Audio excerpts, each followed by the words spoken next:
A congressional hearing that was supposed to be routine just went completely off the rails. Lawmakers gathered to talk oversight and accountability. Instead, they found themselves staring straight into a mystery involving the FBI, missing cash, and former Florida Attorney General Pam Bondi. What became of the $50,000 in cash that the FBI paid to Mr. Homan in a paper bag, evidently?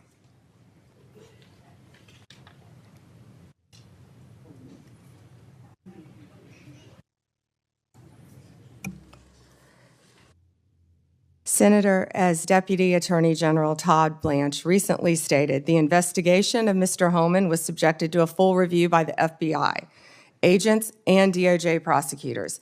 They found no credible evidence of any wrongdoing. And that was not my question.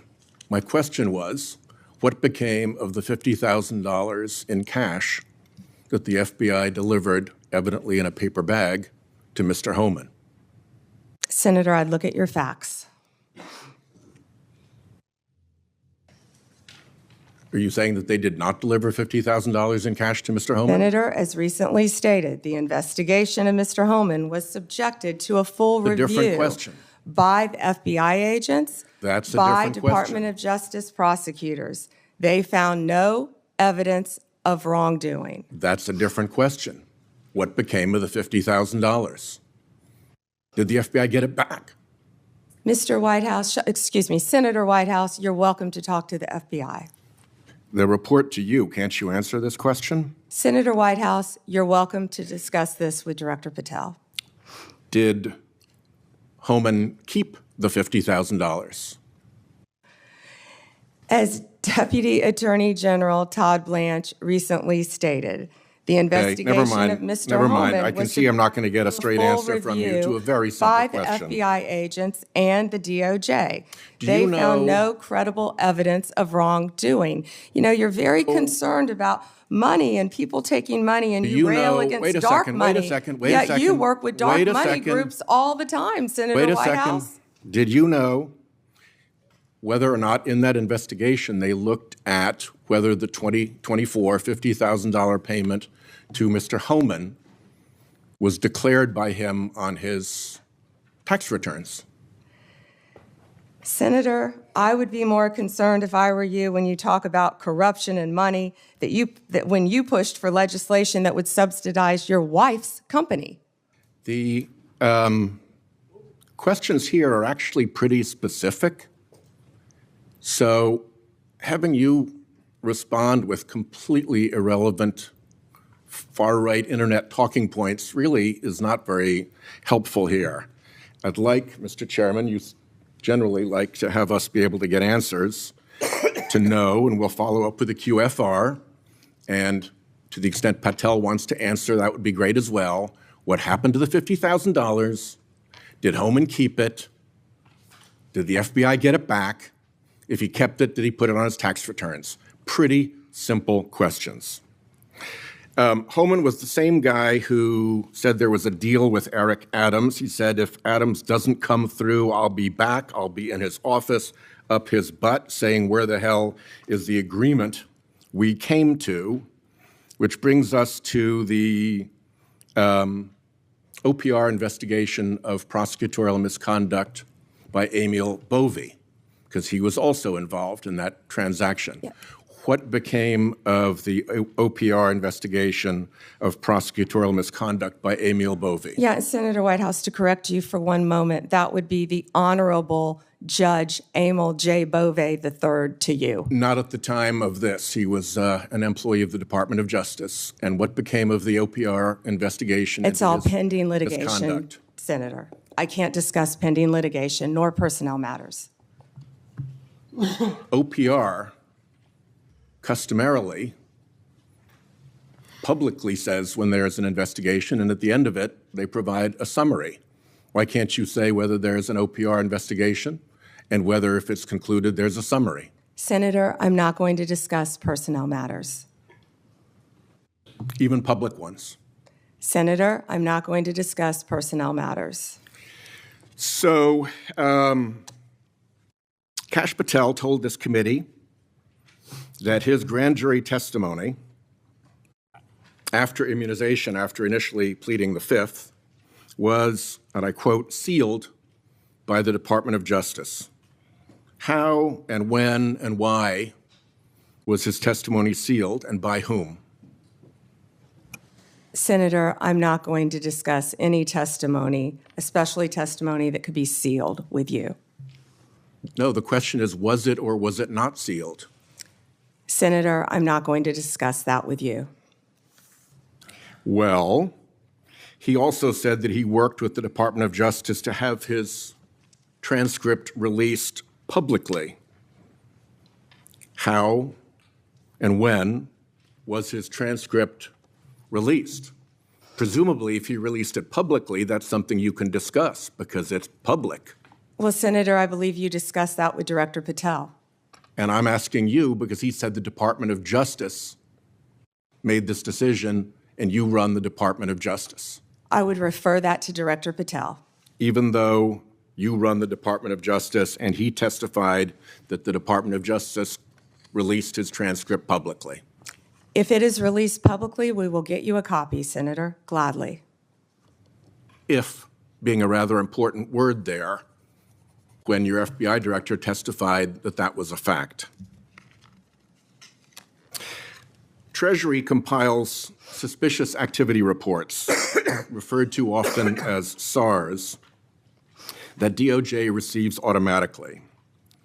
Hundreds related to accounts of Jeffrey Epstein. How many of those Treasury SARs did you or Director Patel investigate? Senator, I'm not sure if you're concerned because you took money, I believe, did you, from Reid Hoffman, one of Epstein's closest confidants, not only once but twice in 2018 and 2024, if that's correct. But, Senator, did you ask Merrick Garland any of this over the last 4 years when he sat before you? This investigation has been going on. This investigation was closed. Did you ask Alex Acosta that? And Patel came to office, you said you would look into this. There were hundreds of suspicious activity reports. Some people would deduce from the fact that they are called suspicious activity reports that there might be suspicious activity. And yet you seem to have looked at zero of those suspicious activity reports involving Jeffrey Epstein accounts. Let me ask you something else. There's been public reporting that Jeffrey Epstein showed people photos of President Trump with half-naked young women. Do you know if the FBI found those photographs in their search of Jeffrey Epstein's safe or premises or otherwise? Have you seen any such thing? You know, Senator Whitehouse, you sit here and make salacious remarks, once again trying to slander President Trump left and right, when you're the one who was taking money from one of Epstein's closest confidants, I believe, I could be wrong, correct me, Reid Hoffman, who was with Jeffrey Epstein on multiple occasions. And the senator sitting right next to you tried to block the flight logs from being released. Yet you're grilling me on President Trump and some photograph with Epstein? Come on. The question is, did the FBI find those photographs that have been discussed publicly by a witness who claimed Jeffrey Epstein showed them to him? You don't know anything about that? Okay. Here's what well, no, we cut to something else. The Marshal Service is supposed to protect our federal judges. I have asked repeatedly for the Marshal Service to let me know if they are investigating or being inhibited from investigating whether or not there is orchestration of threats against federal judges. whether under either conspiracy laws or racketeering enterprise laws or aiding and abetting laws, whatever. But as you know, there's the person who says the threat, and then there may very well be somebody orchestrating the threat behind them.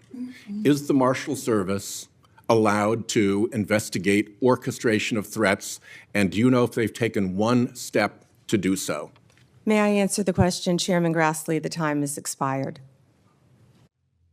I think it's the convention of the committee that if I've started my question in my time, you may answer the question. I was asking the chairman. Okay, before I go to Cornyn. She wants to answer the question, Chairman. Oh, please go ahead. I thought you said you didn't want to answer it. Yes, I'm sir. sorry. Thank you. Senator Whitehouse, I would be happy to sit down with you regarding any threat to any federal judge in this country. We take threats very seriously. I will set a meeting with you, with Director Seralta of the U.S. Marshals, and I will be there. And we will talk about any threats on federal judges, Including who orchestration. threatened them or who orchestrated them. Bingo. Thank you. It started quietly. Senator Sheldon Whitehouse asked a question no one expected to make headlines. What became of the $50,000 in cash the FBI paid to Mr. Homan in a paper bag? At first, it sounded procedural. Bondi's reply was calm, scripted. Senator, as Deputy Attorney General Todd Blanche recently stated, the investigation of Mr. Homan was subjected to a full review by FBI agents and DOJ prosecutors. They found no credible evidence of wrongdoing.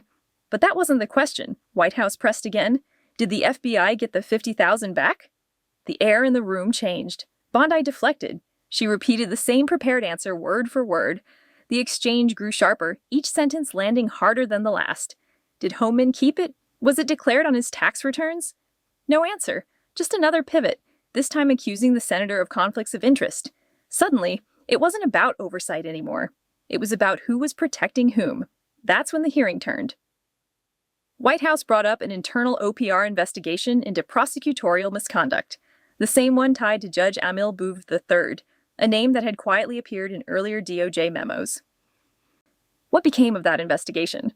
Bondi's response was clipped. It's pending litigation, Senator. I can't discuss personnel matters.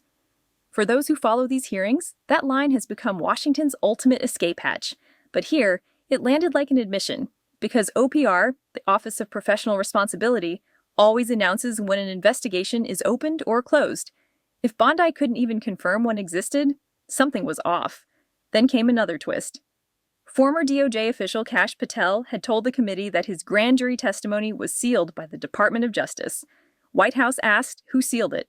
Bondi refused to say, Senator, I'm not going to discuss any testimony, especially testimony that could be sealed.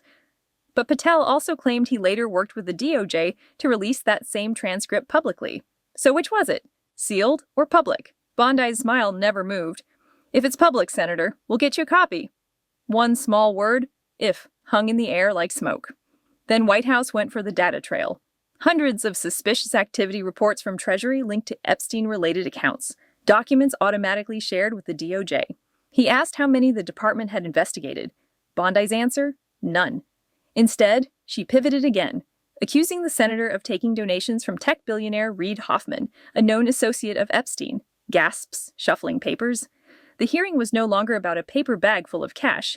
It was about credibility, power, and silence. Because behind all the evasions lay a bigger pattern: sealed records, missing reports, and a Department of Justice that somehow never seems to know where the trail ends. As the questioning dragged on, Bondi faced one final round. Were the U.S. Marshals Service investigating threats against federal judges, or were they being blocked from doing so? She hesitated, then offered a meeting. Not an answer. Senator Whitehouse, I'll arrange for you to meet with Director Seralta of the U.S. Marshals. We'll discuss any threats. The gavel hit. The hearing adjourned. But the questions didn't stop echoing. $50,000 in unaccounted cash, a vanished investigation, sealed testimony, and a Department of Justice that seems allergic to daylight. If this were a movie, critics would call the script too obvious. Yet it's real, and it unfolded on live television. One lawmaker summed it up as cameras shut off. Every time we get close to the truth about Epstein, somebody changes the subject. No one replied, because in Washington, silence still says more than denial ever could. The FBI cash scandal isn't just about $50,000. It's about accountability and who decides when the truth stops being convenient. Right now, that choice seems to rest with people who would rather bury a file than face a headline. But money leaves a trail, and when it does, it never disappears quietly. Pam Bondi's name may not be on the missing receipts, but it's already etched into the margins of the story they tried to erase.